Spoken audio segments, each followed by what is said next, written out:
Baik, kita langsung menuju yang pertama, yaitu terkait diagram histogram. Diagram histogram adalah intinya terkait bentuk penyajian data, banyaknya frekuensi yang dimiliki oleh suatu variabel tertentu. Kita langsung coba saja kita menggunakan Minitab untuk saat ini. Yang pertama, kita harus punya datanya. Kalau saya menggunakan data yang ada di latihan saya terkait latihan histogram. Nah, kalau kita sudah punya datanya di loading, untuk saat ini saya punya dua contoh, yaitu untuk C3 dan C4, yang satu C1 dan C2. Untuk C3 dan C4 ini ceritanya adalah intinya saya ingin membeli suatu poros yang panjangnya 600 mm. Nah, panjang suatu poros 600 mm ini dari supplier 1 dan supplier 2 nih saya belinya. Untuk saat ini saya ingin punya data histogram atau persebaran frekuensinya ini di panjangan ini ada panjangnya masing-masing nih. Pasti nanti dia akan punya suatu frekuensinya sendiri-sendiri lah. Saya pengen coba buat itu. Pertama caranya adalah di graph, lalu di histogram. Untuk yang awal ini kita menggunakan yang simple karena kita hanya ingin melihat frekuensinya. Lalu oke. Nah, di graph variabel ini adalah untuk di sumbu yang ada di sumbu X-nya, atau dalam artian kita pengen tahu nih golongan panjang ini berapa aja. Oke, berarti kita dari supplier 1 dan supplier 2. Selanjutnya diklik OK. Nah, di sini kita udah punya dua data histogram terkait supplier 1 dan supplier 2. Nah, di supplier 1 dan 2 ini akhirnya saya punya nih data porosnya dikirim oleh supplier 1 dan supplier 2. Untuk di supplier 1 ternyata panjang yang paling sering dikirim oleh supplier 1 adalah antara 599,375 sampai 599,625. Sedangkan untuk di supplier 2 datanya paling sering dikirim kepada saya adalah antara 599,75 hingga 600,25. Dengan banyaknya yang barang di range panjang ini adalah 14 barang atau 14 poros, sedangkan di sini sebanyak 31 poros. Seperti itu apabila kita ingin menunjukkan atau memberikan data histogram terkait barang atau suatu variasi lah. Ini adalah suatu variasi yang saya bilang tadi. Itu memiliki frekuensi ini seberapa banyak atau seberapa sering dia ada atau dia muncul. Seperti itulah untuk histogram dari yang simple. Seperti itu. Selanjutnya adalah saya ingin menunjukkan terkait, kan tadi saya bilang nih, oh ternyata saya butuh dari poros saya ini itu sebesar 600 mm. Nah, kita dapat kok kira-kira di mana sih posisinya di histogramnya kita nanti. Kita bisa gunakan graph, histogram. Kita kalau pengen juga ditambah untuk selanjutnya adalah width fit. Sesuai dengan keterangannya, width fit adalah a histogram of one variable with a distribution fit. Itu adalah menunjukkan bahwa ini di width fit ini nanti akan ada garis yang menunjukkan distribusinya seperti apa. Atau bisa kita nanti bisa bilang biasanya adalah kemiringan lerengnya seperti apa. Seperti itu. Lalu kita klik OK. Kita pengen menunjukkan supplier 1 dan supplier 2. Nah, untuk menunjukkan 600 ini tadi kita bisa menggunakan di titik scale ini. Scale. Lalu kita menuju reference line. Untuk show reference line-nya add data values sebesar 600. Dengan demikian kita klik OK. Lalu kita klik OK lagi. Nah, kita punya data 2 langsung sekarang. Antara dari supplier 1 dan supplier 2. Namun bedanya kita sekarang punya kemiringan lereng dari histogram antara supplier 1 dan supplier 2. Nah, kalau bisa kita lihat di sini, yang pertama adalah terkait rata-rata, data rata-rata. Kalau pakai width fit tadi. Loh, oh di supplier 1 memberikan rata-rata barang baru 100 pembelian saya ini rata-rata barang saya itu 599,5 mm nih poros saya. Sedangkan rata-rata yang dimiliki oleh supplier 2 atau yang dikirim supplier 2 kepada saya ini 600,2. Nah, yang paling jelas adalah data yang dapat kita tarik dari sini. Yang pertama adalah, oh ternyata dari 100 pembelian saya ke supplier 1 dan supplier 2, ternyata supplier 2 memberikan panjang poros yang lebih panjang dibandingkan dengan supplier 1. Karena untuk yang di supplier 2 rata-rata ternyata 600,2 dan untuk di supplier 1 599,5, seperti itu. Nah, selanjutnya adalah penarikan atau interpretasi data terkait standar deviasi. Kita tahu sendiri, secara kasarnya standar deviasi adalah perbedaan nilai aktual terhadap nilai rata-rata dari data yang kita miliki. Loh, bisa terlihat, oh ternyata standar deviasi di supplier 1 itu 0,6193, sedangkan di histogram supplier 2 ini 1,874. Oh, berarti standar deviasinya semakin kecil di supplier 1. Apa yang dapat diartikan? Bahwa ternyata nilai atau yang dimiliki oleh barang yang dikirimkan oleh supplier 1 ini standar deviasinya lebih kecil, yaitu variasi panjang yang dikirim oleh supplier 1 itu tidak terlalu beda jauh kalau dibandingkan supplier 2, karena nilai standar deviasi supplier 2 1,874. Nah, dengan demikian, untuk kalau kita bilang secara kasar keseragaman barang yang dikirim, supplier 1 yang lebih sering atau lebih mendekati seragam barang yang dia kirim. Karena standar deviasinya lebih kecil. Namun, untuk terkaitkan kita tadi sudah sepakat kalau kita mau beli poros nih panjangnya 600 mm.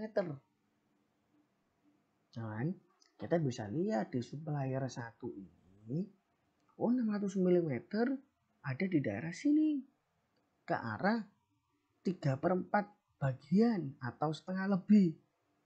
Sedangkan di supplier 2 dia berada di setengah atau bahkan belum setengah, di wilayah setengah. Anggap ini 1/4, ini adalah wilayah setengah. Nah, dengan demikian untuk terkait baik tidaknya dapat bergantung pada prioritas yang akan digunakan. Ketika memang yang ingin digunakan adalah untuk keseragaman dengan trade off-nya adalah panjangnya adalah kurang dari 600, dapat menggunakan supplier 1. Namun untuk yang ingin mendapatkan panjang minimal 600 ataupun di atas 600 dapat menggunakan supplier 2. Namun trade off-nya adalah, oh ternyata barang yang dikirimkan ini bisa jadi lebih beragam lagi, nggak hanya di kisaran antara 600-an, bisa sampai antara 597 pun dibandingkan terhadap supplier 1. Seperti itu. Untuk selanjutnya adalah terkait penggunaan yang di A dan B, supplier A dan B. Nah, di sini saya ingin menggunakan untuk with groups. Ini yang di with groups adalah penggunaan, kita ingin melihat nih, yang pertama grab variabelnya kan terhadap length. Oh mohon maaf, akan saya tunjukkan terlebih dahulu. Length dan supplier A dan B. Nah, di length ini nanti kita bisa gunakan untuk graph histogram with groups. Ya kan? With groups ini dalam satu kolom. Untuk with groups. Jadi yang pertama adalah tentang length-nya, dan yang kedua untuk groupingnya adalah supplier, karena kita tadi ada A dan B. Kita dapat tunjukkan, nah ini kalau hanya untuk histogram biasa, kita dapat lihat terkait gabungan histogram atau penggunaan histogram with groupnya ini tadi dalam satu kolom. Untuk kita melihat distribusinya with fit and groups. Oke, lalu sama length dan supplier. Nah, perbedaannya di sini adalah ketika kita menggunakan with fit and group, kita dapat mengetahui terkait rata-ratanya dan standar deviasi yang dimiliki dari data yang kita punya dalam satu kolom ini tadi. Kalau kita tadi ada A, satunya ada B yang di bawah. Nah, kalau ini tadi ini dalam satu kolom yang sama, makanya kita menggunakan with groups, dan nanti Minitab-nya secara otomatis memisah antara A sendiri dan nilai dari B sendiri. Itu untuk terkait dari histogram. Ya, untuk selanjutnya adalah terkait bar diagram atau biasa kita sebut diagram batang. Diagram batang ini menunjukkan suatu penyajian data yang dengan dimodelkan, kita punya nilai saklek nih untuk di sumbu X. Jadi variabelnya bedanya dengan histogram, kalau histogram harus berkelanjutan atau continuous. Kalau di bar diagram ini bisa per penggolongan. Kita coba. Yang pertama adalah di open filenya.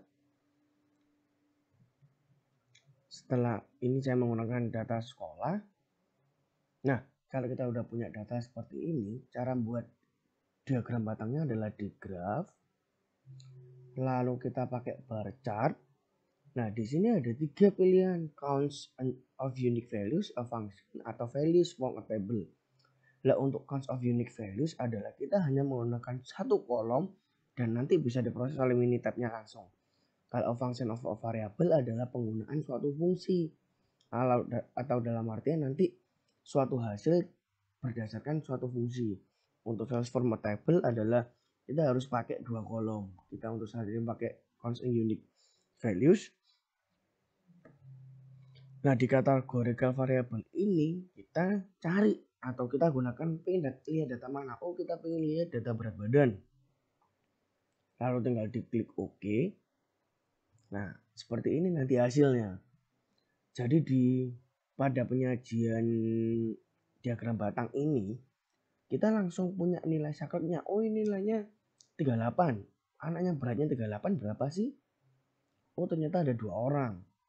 Kita coba lihat anaknya beratnya 43. Ternyata berapa 3 ada 32 orang. Nah, kalau di histogram tadi kan itu adalah bentuk rentang.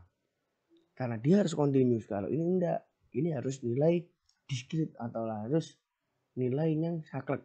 Seperti itu. Itu untuk bar diagram. Nanti untuk chart ini bisa diganti namanya menjadi bar diagram. Oke. Seperti itu untuk diagram batang. Baik, selanjutnya kita akan melanjutkan ke Pareto diagram.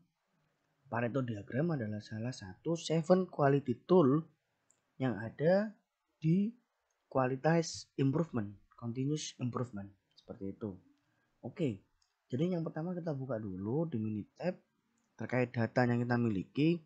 Biasanya datanya itu meliputi suatu penyebab atau hubungan dari suatu sebab. Kita cari sebabnya, namun kita bisa lihat data di lapangannya seperti itu. Jadi yang pertama seperti ini. Komplain pelanggan buah. Beberapa ini kan ada komplainnya, jumlahnya berapa. Nah, seperti itu. Selanjutnya caranya adalah yang pertama di graph. Mohon maaf, ternyata ada di stat, lalu di quality tool, lalu kita pakai Pareto chart. Nah, di Pareto chart ini ada defects or attribute data in. Nah, defects or attribute data in ini kita gunakan untuk ininya menjadi subjeknya. Subjeknya komplain pelanggan buah. Frekuensi kita dapatkan, ternyata ini jumlah 1, malah diklik jumlah 1. Keterangan 95% ini adalah terkait remaining defects-nya. Lalu kita OK sekarang. Nah, dapat terlihat bahwa dari Pareto diagram ini merupakan penggolongan untuk komplain-komplain yang terjadi di lapangan. Seperti itu. Sudah mulai dari warna tidak cerah, kotor, lembek, busuk, mengkerut, tidak manis, dan lainnya. Hal tersebut menandakan bahwa ini disusun dari data yang paling terjadi paling sering. Oh, ternyata paling sering adalah komplain terkait warna tidak cerah. Nah, di sini ini ditampilkan terkait persentage. Nah, Pareto diagram ini menganut sistem 80%, 20%. Apa maksudnya? 80% itu adalah menjadi prioritas. Jadi hingga dari 0% hingga 80% untuk di data ini itu akan menjadi prioritas utama yang akan kita fokuskan untuk diperbaiki atau dicari akar masalahnya. Seperti itu. Oh, ternyata 80% ini ada di titik di lembek. Dengan demikian, 80% ini meliputi warna tidak cerah, kotor, dan lembek. Inilah prioritas menjadi masalah. Dengan prioritas utamanya adalah warna tidak cerah. Seperti itu untuk yang pertama. Selanjutnya yang kedua adalah terkait asal kebunnya. Oh, ini kita ada asal kebunnya. Oh, ternyata karena masalah kita tidak cerah, kita cek nih. Asal kebun warnanya tidak cerah mana aja ya. Pakai quality tool, Pareto chart. Nah, ini diganti dengan asal kebun 2 dan frekuensinya di jumlah 2. Lalu di OK. Nah, nanti akan timbul jadi seperti ini. Sama kayak yang tadi komplain. Kalau di sini Paretonya menghasilkan bahwa kita cek ukuran untuk 80%, 20%-nya. Jadinya 80% ini kan di titik ini nih. Kalau ditarik ke bawah, oh ternyata di dalam titik ini. Berarti untuk 80% yang ada asal kebun yang tidak cerah ini paling banyak dipengaruhi oleh daerah Dieng dan Probolinggo. Dengan prioritas utama yang menjadi kita harus selesaikan adalah dari Dieng. Seperti itu. Selanjutnya adalah untuk dari apel Dieng ini tadi, jenis apa sih yang warnanya ini tidak cerah dan asal kebunnya dari Dieng? Nah, kita pakai jenis apel Dieng. Sama caranya dengan stat, quality tool, dan Pareto chart. Kita gunakan untuk jenis apel Dieng dan jumlah ketiga. Maka kita dapat lihat, nah dari sini yang terakhir adalah terkait, oh kita tahu nih persentage ukuran 80, 20. Nah, untuk di sini maka kita dapat lihat, oh ternyata 80 ini di sini nih. Oh di hijau 2 dan hijau 3, terdiri dari hijau 3 dan hijau 2. Maka dari itu, untuk apel Dieng yang tadi adalah warnanya tidak cerah dan kebun asalnya ini dari Dieng, itu dipengaruhi oleh penghasilan apel Dieng hijau 3 dan hijau 2. Namun yang paling menjadi prioritas utama adalah hijau 3. Seperti itu. Jadi intinya adalah terkait Pareto diagram menampilkan aturan dengan 80% dan 20% dengan output yang terakhirnya adalah prioritas mana yang harusnya kita selesaikan atau kita cari dulu masalahnya, di mana pakai aturan Pareto 80%, 20%. Seperti itu. Baik, untuk yang terakhir adalah grafik garis atau biasa disebut time series plot. Ya, time series plot ini lebih untuk menunjukkan bagaimana tren dari suatu data yang kita miliki. Kita langsung saja. Yang pertama adalah file, open, cari datanya. Kalau saya adalah data terkait di penjualan. Nah, penjualan yang ini adalah data penjualannya. Dan ini adalah data terkait penjualan keberapa atau periode penjualan.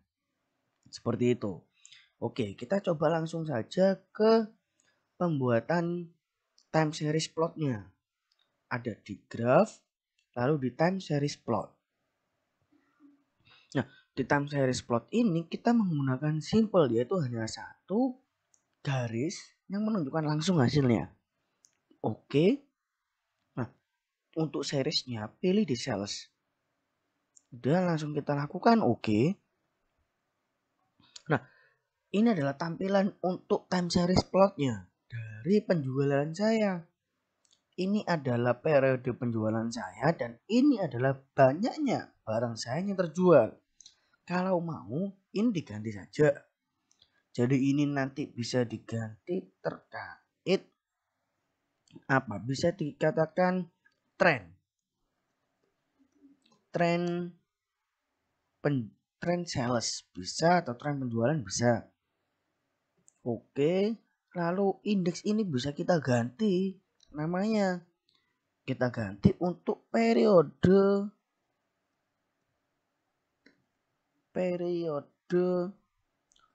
penjualan. Nah, apabila kita ingin mengganti sumbu X dan sumbu Y-nya terkait scale-nya, kita tinggal klik scale, lalu tick position ini digunakan spesifik tick start atau increment. Gunakan startnya adalah 1 biar kita bisa melihat penjualan ke 1 sampai penjualan ke 30 dengan kenaikan 1. Dengan demikian di OK. Nah, di sini kita bisa melihat terkait penjualan 1 hingga penjualan ke 30. Bagaimana tren dari penjualan barangnya kita. Dapat terlihat bahwa secara garis besar penjualan dari periode 1 ke periode 30 itu mengalami kenaikan. Walaupun di antara penjualan ketiga ke 4, 6, 7, 10, 11, 14, 15, 20, 21, 26, 27 ini mengalami penurunan. Nah, hal-hal seperti ini yang bisa kita lihat. Nanti ke depannya ini adalah informasi penting bagi kita. Oh, berarti di penjualan di 2021 yang saya sebutkan tadi, salah satunya adalah 2021, ada penurunan. Kita bisa lihat kenapa penurunan ini terjadi di situ. Itulah fungsi dari time series plotnya kita. Untuk pembahasan grafik maupun diagramnya sudah.